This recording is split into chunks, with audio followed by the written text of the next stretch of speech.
22 वर्ष फिल्म लाइनमा लागेको अभिनयका राजाहरू हो नि त तपाईँहरू, होइन र? तपाईँ राजाहरूले 1 महिना समय छुट्याएर म 1 महिनाको डान्स कोर्स गर्छु, होइन? मैले चाहेर पनि नचाहेर पनि फिल्ममा त म नाच्नै पर्छ, होइन?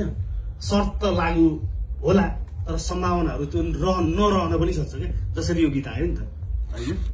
यस्तो अभिनयको राजाहरूले 1 महिना छुट्टी लिएर क्या 1 महिना चाहिँ डान्स क्लास कोर्स गरेर चाहिँ अगाडि बढ्दा हुँदैन थियो होला।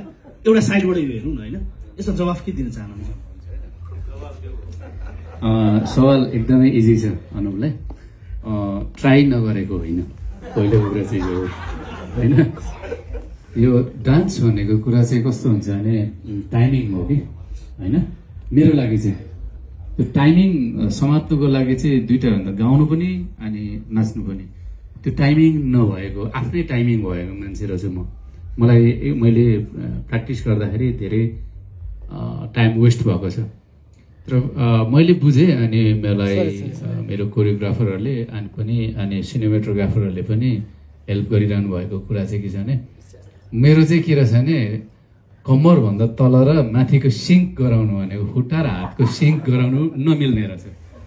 अनि मैले पनि बुझेँ फिल्म भनेको चाहिँ के हो भन्दाखेरि मिड सर्ट पनि होला, होइन?